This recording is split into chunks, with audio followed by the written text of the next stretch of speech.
experimental está no centro de uma discussão inédita no Brasil.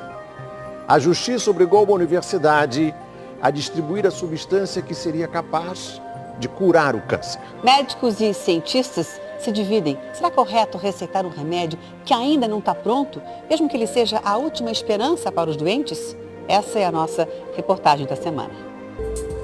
Aos 68 anos, Dona Alcilena Cincinnatus descobriu um câncer agressivo em estágio avançado. A doença começou no pâncreas e já tinha se espalhado até o fígado. Muitos vômitos, às vezes o dia inteiro, não tinha remédio que desse. E dor, muita dor.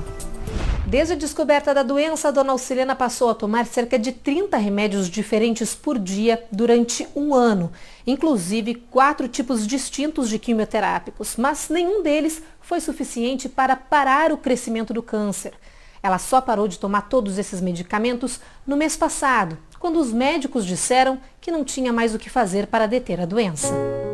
E ele falou muito carinhosamente comigo: Rosane, não tenho mais nada para fazer.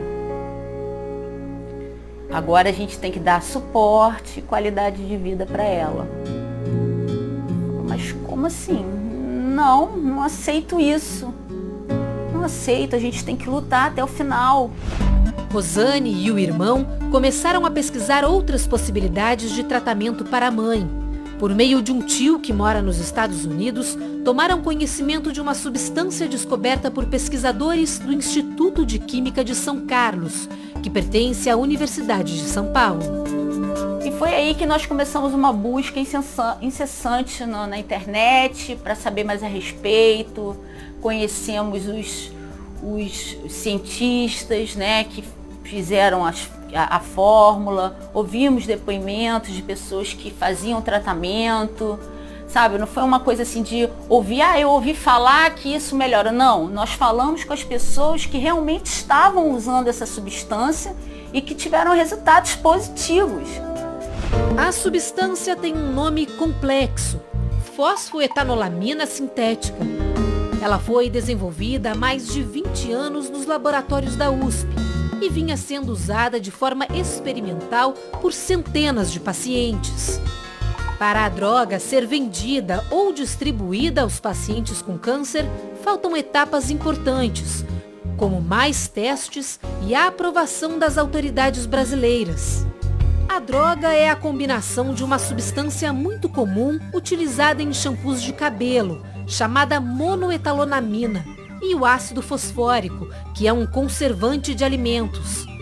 A mistura dessas duas substâncias gera a chamada fosfoetanolamina, uma versão sintetizada de uma molécula existente no nosso organismo.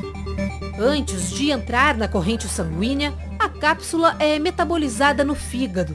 O composto agiria como uma espécie de marcador para as células cancerosas. Com isso, seria mais fácil para o sistema imunológico do corpo combater a doença.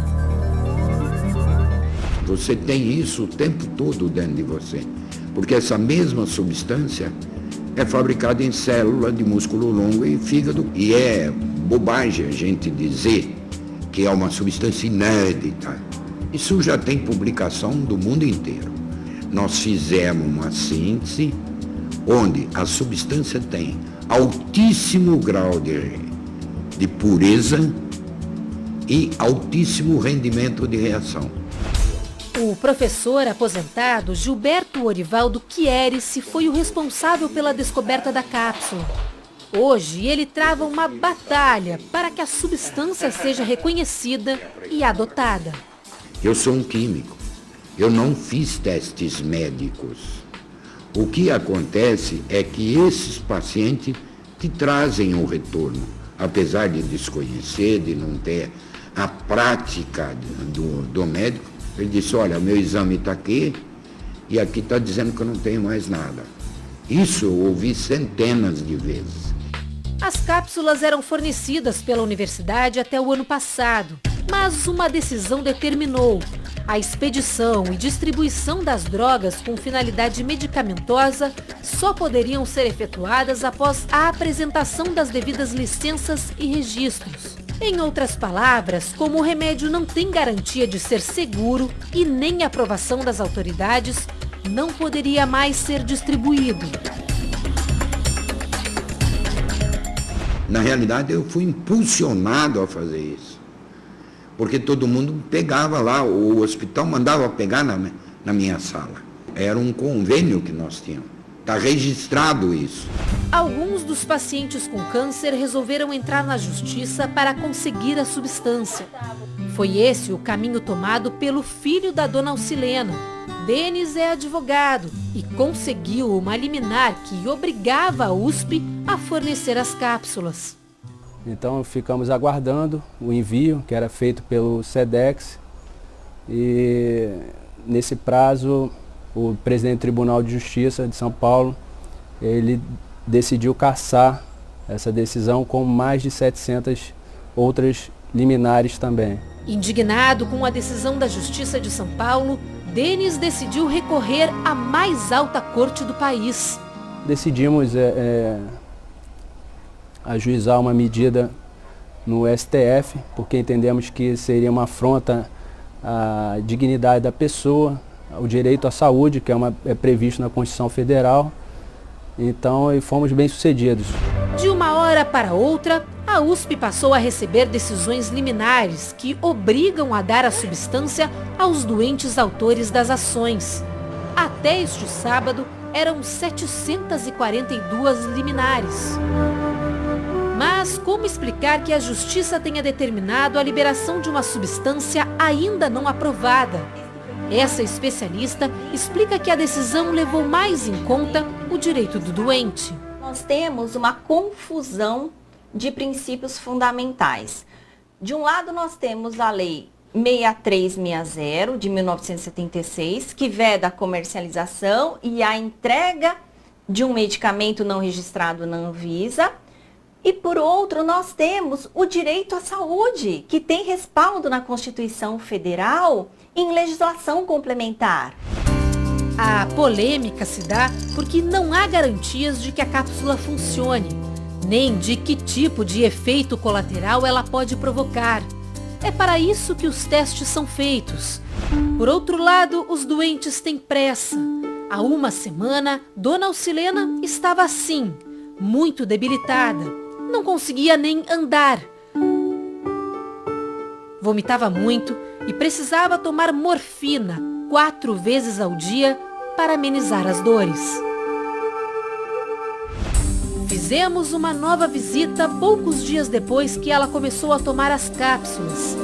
Encontramos a dona de casa assim, mais bem disposta. Ela surpreendeu a nossa equipe ao descer as escadas sozinha. Mesmo com uma sonda para alimentação, ela afirma que se sente bem melhor. Tomara que continue assim, né?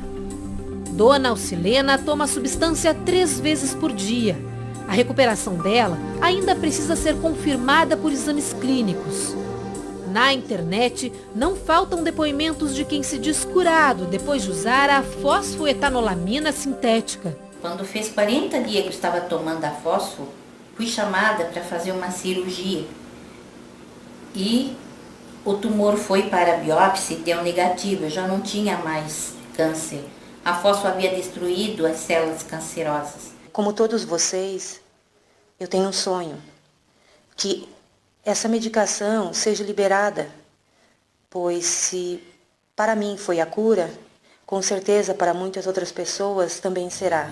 Neste vídeo, um médico que faz parte do grupo de pesquisa da USP garante, diferente da quimioterapia convencional, o uso da substância não traz efeitos colaterais. Ele vai exatamente agir somente em cima das células cancerosas. Nós estamos pedindo para que liberem as fases clínicas de um composto brasileiro, de pesquisadores brasileiros. O diretor da Sociedade Brasileira de Oncologia Clínica tem uma opinião bem diferente. Atualmente, nenhum paciente deve receber essa medicação. Essa medicação não é aprovada para uso em pacientes com câncer, ela não foi testada clinicamente, então o médico nenhum está autorizado a prescrever esse tipo de medicação. A universidade afirmou que a substância não é um remédio, que ela foi estudada como um produto químico. E esclarece, não há registro e autorização de uso dessa substância pela Agência Nacional de Vigilância Sanitária, a Anvisa.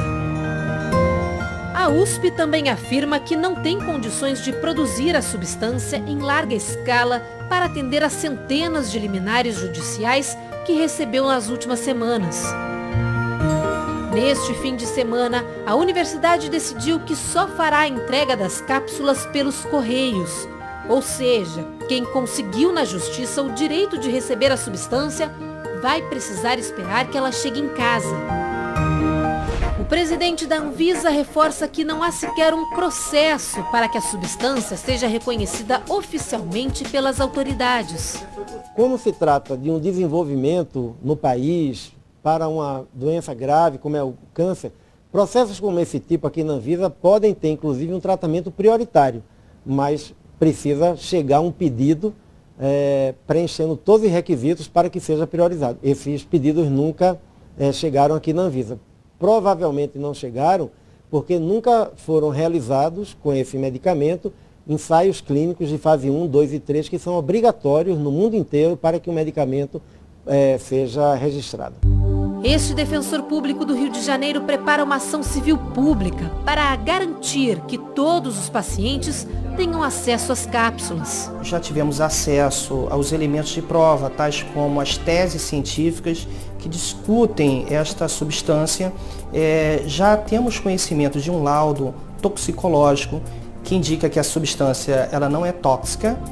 O professor Gilberto, que descobriu a cápsula, sonha com o dia em que a substância será acessível, aprovada e de graça para todos os doentes. Quanto custaria? Porque a gente vê hoje medicamento para câncer 2, 3, 4, 5 mil reais. Não sei. Alguém fez um cálculo aí dos gastos, 10 centavos. A patente vai ser doada a partir do instante que eu tiver a garantia que será doado gratuitamente. Ela será doada. Ela não será vendida nem comprada. Ela será doada a quem assinar um documento que vai fazer o medicamento para doar. Uma cápsula capaz de curar o câncer. Essa é uma ideia poderosa, por isso tanta polêmica. Embora tudo ainda seja apenas uma esperança, para pacientes como a dona Alcilena, já valeu a pena tentar. Se essa substância não curar o câncer, mas que se ela trouxer qualquer tipo de benefício, seja 10, 20%, 30% de qualidade de vida para esses pacientes,